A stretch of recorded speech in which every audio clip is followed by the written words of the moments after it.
Bonjour. Je vous suggère un tirage pour comprendre une relation difficile, pour résoudre un conflit d'une certaine façon, ou de découvrir lorsqu'il y a un conflit comment est-ce que j'y contribue, qu'est-ce que je fais qui fait que ce conflit se génère, se crée en quelque sorte. Donc c'est un tirage qui peut concerner toutes les personnes qui sont dans des difficultés relationnelles avec quelqu'un, dans un conflit, dans une difficulté à se comprendre. Ça peut être dans une relation affective. Ça peut être aussi dans une relation avec un enfant. Vous avez du mal à communiquer avec un enfant. Et l'attitude que vous avez va plutôt le gêner. Il va peut-être l'empêcher de travailler ou l'empêcher d'avoir confiance en vous. Ça peut concerner une relation aussi avec quelqu'un qu'on ne connaît pas. En tout cas, ça va nous parler de là où vous êtes, là où nous sommes justes et là où nous ne sommes pas justes, en quelque sorte. Et ce tirage, il est possible que ça nous montre aussi certaines tendances que nous pouvons avoir, puisque les cartes qui nous parlent d'attitude nous parlent aussi de choses que nous sommes. Hein. Voilà, donc alors ce tirage, je le fais en 3 cartes. Je prends mon jeu, le jeu des couleurs que vous connaissez peut-être. Si vous ne le connaissez pas, vous pouvez le découvrir sur le site internet William Berton, en un seul mot.com. Hein, et là, vous pourrez vous procurer le petit livret dans le pack qu'on ne trouve uniquement que sur mon site. On ne le trouve pas dans les librairies ou dans les réseaux sociaux. On ne le retrouve nulle part que chez moi. C'est un pack. Hein, c'est vendu avec les cartes de couleur. Et sinon, vous avez le même outil. Les cartes vendues cette fois-ci avec un autre livre. Les couleurs le disent. Et là, ce livre-là, vous le trouvez partout. Hein, dans les FNAC, dans les librairies, partout où vous le trouvez. Et donc, dans ce livre, vous avez des phrases, vous avez des textes, et vous avez des phrases qui vous parlent des couleurs, Chaque couleur a sa liste de phrases. Et on peut piocher une phrase dans la liste lorsqu'on a une question, et on prend la phrase qui va se rapprocher plus de notre réponse. Donc le thème, c'est comment être juste dans ma relation aux autres, en quelque sorte. Donc on va imaginer une situation, je ne sais pas laquelle c'est, enfin je ne vais pas nommer une situation particulière, mais je suis avec une personne et j'ai une certaine difficulté relationnelle avec cette personne. Alors je vais tirer une première carte qui va me dire ce que je fais le plus souvent, voire trop, et ça la fâche. Cette personne est fâchée lorsque je fais ça. Alors je prends une carte au hasard et je tombe sur l'indigo mature, lumière. L'indigo mature, lumière. Alors l'indigo mature, lumière, donc il n'y a pas de numéro sur les cartes parce que c'est important que l'énergie de la carte reste pure, qu'elle ne soit pas marquée par une identité. Hein. Un numéro, c'est une identité. La carte n'a pas d'identité, c'est juste une expérience, une couleur. Donc c'est pour ça qu'il n'y a pas de numéro.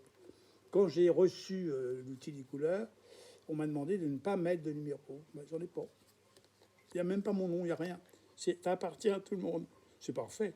Alors ici, donc on est le numéro 18, vous voyez, c'est l'indigo mature. L'indigo mature, j'appelle l'indigo mature. Et l'indigo mature va nous dire, oh ben, je sais très bien ce que je fais. Je sais tellement bien ce que je fais que je peux même dire que c'est la seule façon de faire. C'est la seule façon de faire. Dans l'indigo mature, nous sommes centrés, nous voyons les projets, nous avons des projets, nous avons une vision juste sur nos projets, et en quelque sorte, nous sommes presque sûrs que le projet que nous voyons va se réaliser. C'est un petit peu comme si j'avais une capacité à voir si un projet peut avoir lieu. C'est pas avec mes yeux que je vois, c'est avec quelque chose d'autre en moi. C'est comme si j'avais une certitude que je vois que ce projet puisse se réaliser. Eh bien, figurez-vous que si ça paraît parfait en soi, de pouvoir se dire, bah, je le vois, donc j'y vais, je fais ce projet, je vois qu'il va se réaliser, donc je le fais, c'est parce que je le vois que je vais le faire. Eh bien, dans ma relation à l'autre, c'est ça qui va fâcher l'autre. C'est un peu comme si ça disait, à chaque fois que je dis que je vois, je retire à l'autre du pouvoir, son propre pouvoir comme si je lui forçais, je dis, écoute, moi je vois, toi tu n'as pas à regarder, moi je vois que ça peut se faire ou pas se faire. C'est pas à toi de voir, c'est moi je vois. Donc c'est un peu comme si je retirais le pouvoir à l'autre parce que je sais à sa place. Vous voyez ça? Donc eh bien toutes les fois où où j'ai l'impression de savoir quelque chose et que je lui dis que c'est la seule solution, je vais l'empêcher de réfléchir. Et le fait de savoir à sa place, c'est une façon d'invalider l'autre. C'est une façon de dire à l'autre, de toute façon, c'est moi qui ai raison. C'est moi qui ai raison. Donc ça veut dire aussi que tu n'existes pas. C'est moi qui suis le seul dans la vérité, en quelque sorte. Vous voyez ça? Donc ça va fâcher l'autre. Si je le fais avec moi-même, c'est parfait. Mais si je le fais avec l'autre, c'est pas bon du tout. Donc ça, c'est la première chose. Donc comment est-ce que je vais créer des conflits? C'est en sachant à la place de l'autre. Alors la deuxième carte, ça ne va pas nous parler de ce qui va fâcher l'autre, mais ce qui va décevoir l'autre. Qu'est-ce que je fais qui déçoit l'autre? Alors une carte au hasard, et là je tire un orange pâle, un orange naissant, et un matière. Alors l'orange naissant, dans son sens, ça veut dire que nous sommes coupés du corps. Si je suis coupé du corps, j'ai donc peu de désir, ou du moins c'est un désir qui n'est pas relié au corps, donc je pourrais dire que je suis frustré, ça peut être ça, mais ça peut être aussi que j'ai pas de libido, c'est que bah oui, je suis pas vivant, j'ai pas d'énergie particulièrement, j'ai pas de désir, ou du moins c'est un désir qui est plus psychique que réellement incarné. Hein. Eh bien, comment est-ce que je vais décevoir l'autre? C'est en n'étant pas dans l'énergie, en étant en étant frustré, en acceptant d'être frustré. Moi, je dirais accepter d'être frustré, ça veut dire accepter de ne pas bouger, de ne pas se défendre. Je ne me défends pas, je réagis pas, je laisse tomber. En gros, je laisse tomber. Bah, tu vas voir quelqu'un d'autre, bah, tu vas voir quelqu'un d'autre.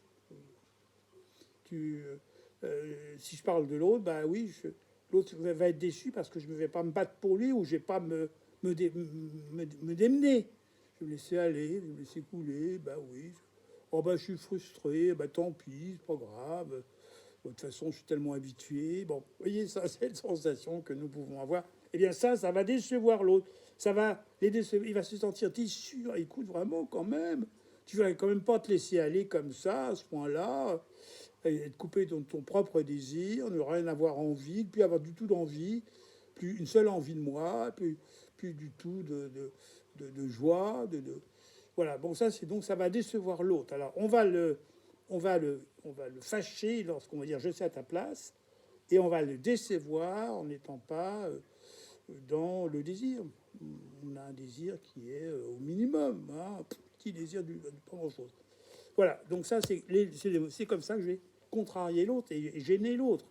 Alors, si par exemple je prenais une situation avec des enfants, bah, je sais à leur place et j'ai pas envie de jouer avec eux. J'ai pas d'énergie, j'ai pas envie de jouer avec eux. Oh, bah, je les ai joués tout seul. Bah, ils vont être déçus. Puis en même temps, le fait que je sache à leur place, ça leur coupe leurs envies, hein. Ça leur coupe leurs initiatives aussi. Hein.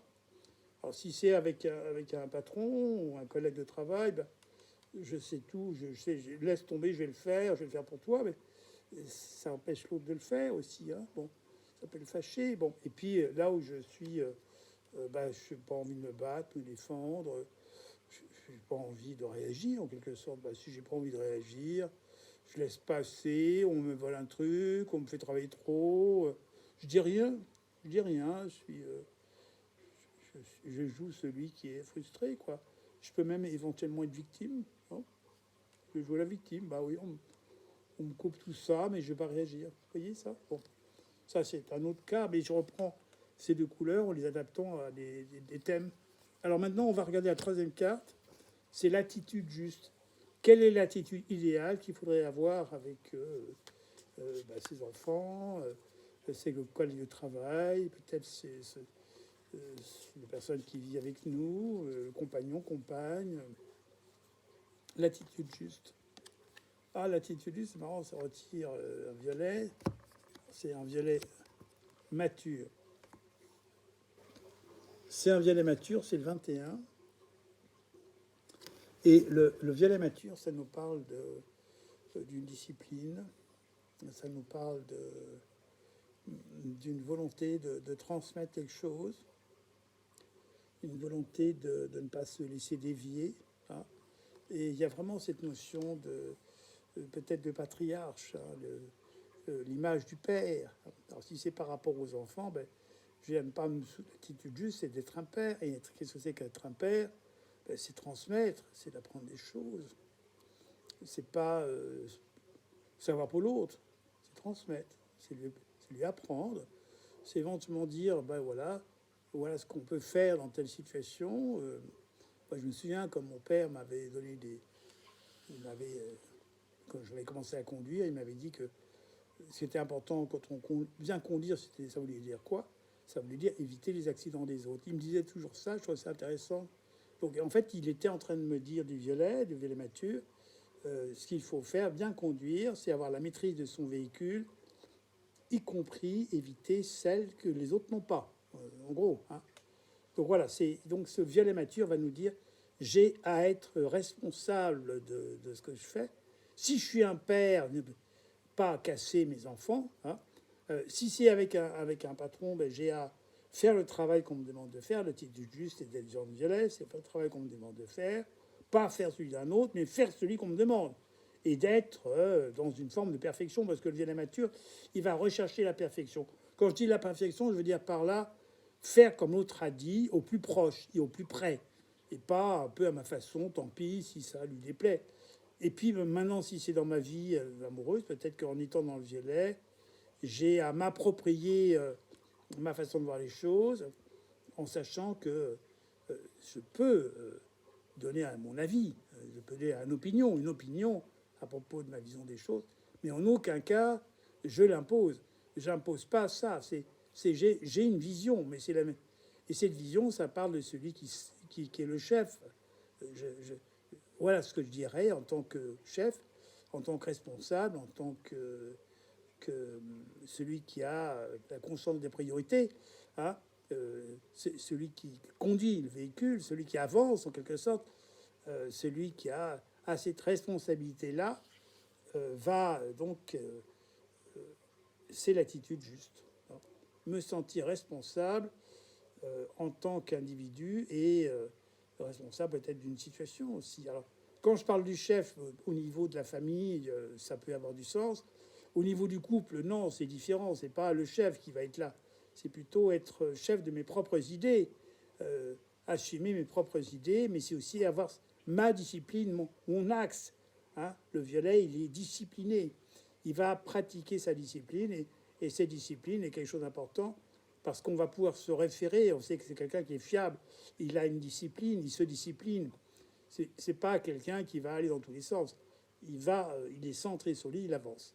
Voilà ce que je dirais de ce tirage. Donc, comment faire en sorte qu'une relation soit juste, quelque